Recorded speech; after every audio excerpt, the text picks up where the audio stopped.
So ಇವತ್ತು market gap up gap down neutral sir ಏನಪ್ಪ ಅನ್ನಕತ್ತೆ gap up Gap up, sir. Gap up open ಆಗ್ಬಿಟ್ಟು ಮತ್ತೆ ಏನಾಗ್ಬೋದು upside Full bucket downside. Side ಹೋಗುತ್ತೆ sir. All downside ಬಂದ್ಬಿಟ್ಟು upside ಹೋಗುತ್ತೆ Upside. ಮತ್ತೆ ಇಲ್ಲಿಂದ ಏನಾಗುತ್ತೆ sir Trend line Trend breakout. line formation trend line break ಆಗುತ್ತೆ. ಟ್ರೆಂಡ್ ಲೈನ್ ಬ್ರೇಕ್ಔಟ್ ಬಂದ್ಬಿಟ್ಟು ಫುಲ್ ಡೇ ಒಂದು ಡೌನ್ ಫಾಲ್ ನೋಡ್ತೀವಿ, ಕೊನೆಗೆ 3 o'clock ಗೆ ಒಂದು ಪ್ರಾಫಿಟ್ ಬುಕಿಂಗ್ ಬರುತ್ತೆ. ಸೊ ಇದು ಇವತ್ತು ಮಾರ್ಕೆಟ್ ಸ್ಟ್ರಕ್ಚರ್. ನಿನ್ನೆ ಸಹ ನಾವು ಇದ್ ಮಾಡಿದೀವಿ, ನಿನ್ನೆ ಸಹ ಸೇಮ್ ಆಯ್ತು. ವಿಡಿಯೋ ಪೋಸ್ಟ್ ಮಾಡಕ್ ಆಗಿಲ್ಲ ನನ್ನಿಂದ, ಸ್ವಲ್ಪ ತುಂಬಾ ಬ್ಯುಸಿ ಆಗಿದ್ದೀನಿ. Hello traders, welcome back to Srilakshmi trading academy.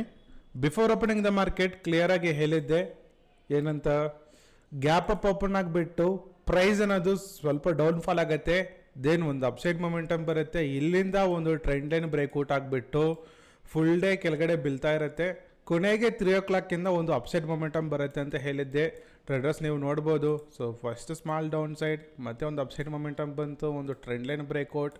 You can see down fall to the down side. So ಕೊನೆಗೆ ಒಂದು ಅಪ್ಸೈಡ್ ಬರಬೇಕಿತ್ತು, ಅಪ್ಸೈಡ್ ಬಂತು. ಬಿಫೋರ್ ಓಪನಿಂಗ್ ದ ಮಾರ್ಕೆಟ್ ಸ್ಟ್ರಕ್ಚರ್ನ ಹೇಳಿದ್ದು ಕ್ಲಿಯರ್ ಆಗಿ ಆಗಿದೆ. ಸೊ ನಿನ್ನೆ ಸಹ ಮಾಡಿದ್ದೆ, ಆ ಒಂದು ವಿಡಿಯೋ ಸಹ ಇದೆ ನೋಡಿ ಇಲ್ಲೇ. ಓಕೆ, ಸೊ ಇದೇ ರೀತಿ ನಾವು 1 ವರ್ಷ ಹೇಳ್ಕೊಡ್ತೀವಿ.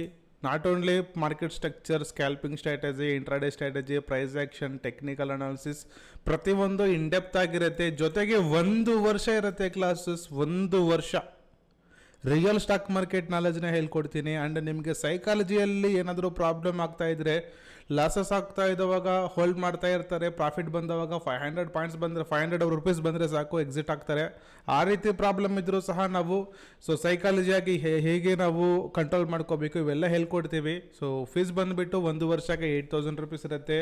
ಸೊ ಇನ್ ಕೇಸ್ ಯಾರಾದರೂ ಇಂಟ್ರೆಸ್ಟೆಡ್ ಆಗಿದ್ದರೆ ಇಲ್ಲಿ ಕಾಣಿಸೋ ನಂಬರ್ಗೆ ಕರೆ ಮಾಡ್ಬೋದು. Thank you so much, take care.